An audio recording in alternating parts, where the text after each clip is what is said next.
প্রতিমের মন ভালো রাখতে এবার দাবা।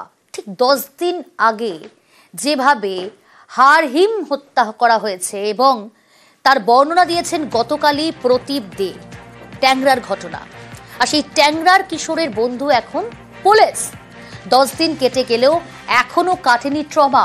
কোনো রকমে বাঁচলেও এখনো মনমরাই হয়ে রয়েছে ট্যাংরার কিশোর। গতকালই মা, কাকিমা, বোনকে খুনের হাড়হিম বর্ণনা দিয়েছেন। টেলিফোন লাইনে রয়েছে প্রতিনিধি অমিত। অমিত, প্রদীপের তাহলে এখন বন্ধু পুলিশ। পুলিশের এই কর্মকাণ্ডকে নিঃসন্দেহে সাধুবাদ জানাতে হয়, কারণ যেভাবে তার মানসিক পরিস্থিতি, প্রদীপদের সেই মানসিক পরিস্থিতি থেকে তাকে বের করে আনতে পুলিশের এই উদ্যোগ। পুলিশের নিরাপত্তায় তিনি যেমন রয়েছে, নাবালক যেমন রয়েছে, এবং এই মুহূর্তে তার মনের অবস্থা ভালো করার ক্ষেত্রে তার বন্ধু এই মুহূর্তে পুলিশ।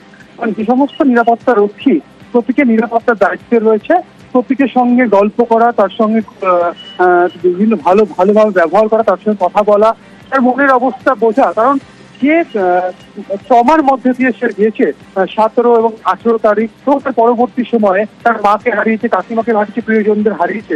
সেই জায়গা থেকে মনের অবস্থা বা মানসিক অবস্থা খুব খারাপ। সেই জায়গা থেকে তাকে ভালো রাখার জন্য পুলিশের তরফে বিভিন্ন উদ্যোগ নেওয়া হচ্ছে। তার সঙ্গে দাবা খেলা হচ্ছে। গতকাল শিশু সুরক্ষা কমিশনের প্রতিনিধিরা তার সঙ্গে দেখা করেছে, তার সঙ্গে কথা বলেছে। তাকে দাবার বোর্ড উপহার হিসেবে দেওয়া হয়েছে, এমনকি গল্পের বই দেওয়া হয়েছে তার মন যাতে ভালো থাকে। কারণ এই মুহূর্তে তার যেমন একাধিক আঘাত লেগেছে, আঘাতে যেমন ক্ষতস্থানে যেমন ট্রিটমেন্ট করা হচ্ছে এনআরএস মেডিকেল কলেজের তরফে, একই সঙ্গে তার মনের মধ্যে তার যে মানসিক অবস্থার মধ্যে সে যাচ্ছে, সেই জায়গা থেকে কিন্তু পুলিশের তরফেও ভালো উদ্যোগ নেওয়া হয়েছে। তার সঙ্গে বন্ধুত্ব সুলভ কথাবার্তা বলা হচ্ছে। তার সঙ্গে দাবা খেলছেন পুলিশ কর্মী যারা রয়েছেন তার নিরাপত্তার দায়িত্বে। সব মিলিয়ে তার মনের অবস্থা, তাকে মানসিকভাবে সুস্থ করার কিন্তু প্রয়াস করা হচ্ছে কলকাতা পুলিশের তরফে, বলাই যায়। বেশ, প্রদীপদের মন ভালো রাখতে এবার দাবা। প্রদীপদের সঙ্গে দাবা খেললো পুলিশ কর্মীরা। ট্যাংরার কিশোরের বন্ধু এখন পুলিশ। এনআরএস অর্থোপেডিক ওয়ার্ডে ভর্তি কিশোরের সঙ্গে দাবা খেলছেন দায়িত্বে থাকা পুলিশ কর্মীরাই। শুধু তাই নয়, গল্পের বই পড়েও সময় কাটছে ট্যাংরার কিশোরের। মন ভালো করতে কিশোরের সঙ্গে গল্প করছেন পুলিশ কর্মীরা। নাবালকের কাউন্সেলিং এর পরামর্শ শিশু সুরক্ষা কমিশনের। রাজ্য স্বাস্থ্য দফতরেও আবেদন শিশু সুরক্ষা কমিশনের। হাসপাতালে অর্থোপেডিক বিভাগে চিকিৎসাধীন রয়েছে প্রদীপ দে।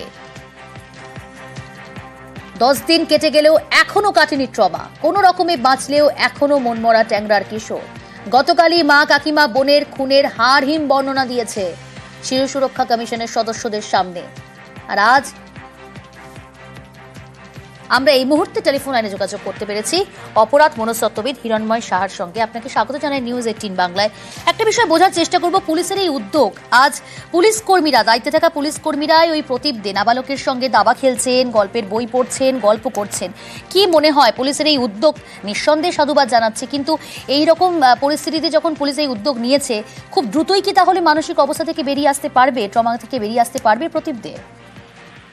শুনুন, মানসিক অবস্থা থেকে বেরিয়ে আসতে পারবে কি পারবে না সেটা সময় বলবে।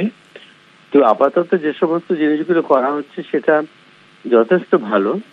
একটা বাচ্চা যে যার মা মারা গেছে, বোন মারা গেছে, বাবা মা তাকে মারার চেষ্টা করেছিল, তা সত্ত্বেও সে এখন যে দাবা খেলতে চাইছে, পুলিশের সাথে বন্ধুত্ব করছে, এটা খুবই ভালো লক্ষণ। তার মানে একটা জিনিস স্পষ্ট যে এর মধ্যে এই ট্রমাটা কাটিয়ে ওঠার প্রবণতাটা খুব বেশি পারবে। যেমন ধরুন, ওকে যে বালিশ চাপা দিয়ে ওর কাকা হত্যার চেষ্টা করেছিল, সেটাকে ও বুঝতে পেরেছে আমাকে মারার চেষ্টা করা হচ্ছে। সে যেহেতু যোগ ব্যায়াম করতো, সে নিঃশ্বাস ধরে রেখে মরার ভান করে পড়েছিল। এসবগুলো ইমপ্লাই করে যে তার মধ্যে একটা মানসিক জোর রয়েছে। আমি দৃঢ় বিশ্বাস করি যে মানসিক অবস্থা থেকে ছেলেটি উঠে এসছে এবং যেভাবে সে লড়াই চালিয়ে যাচ্ছে, আগামী দিনে সকলের সহযোগিতা পেলে সে নিশ্চয়ই অনেক ভালো হবে। মুশকিল হচ্ছে একটাই, যে কি কোথায় রাখা হবে। ওর বাড়ির কোনো আত্মীয় স্বজন নিতে রাজি না হলে হয়তো ফস্টার প্যারেন্টসদের কাছে রাখা হয়, সেই জায়গাটা ওর কাছে কতটা সুটেবল হবে সেটাও একটা খুব মুশকিলের ব্যাপার আর কি। তবে আমি দৃঢ় বিশ্বাস করি ছেলেটি খুবই অ্যাডজাস্টেবল ছেলে এবং সে যে কোনো ট্রমা থেকে মন ভালো রাখার চেষ্টা বা উঠে আসার চেষ্টা করবে এবং আগামী দিনে 100% মূল সুতে ফিরে যাবে। কারণ এ কখনোই একসাথে এই যে মরার যে প্ল্যান, সে প্ল্যানটাকে সে কখনোই মেনে নিতে পারেনি। সে আগেও বলেছে সকলকে, সে চেষ্টাও করেছিল যে অন্য কোনো প্ল্যান দেওয়ার কথা, কিন্তু বাড়ির লোক শোনেনি। তার মানে একটা জিনিস স্পষ্ট যে এই যে সুইসাইড প্যাক্টের মধ্যে সে ছিল না এবং ওর মা সেও ছিল না।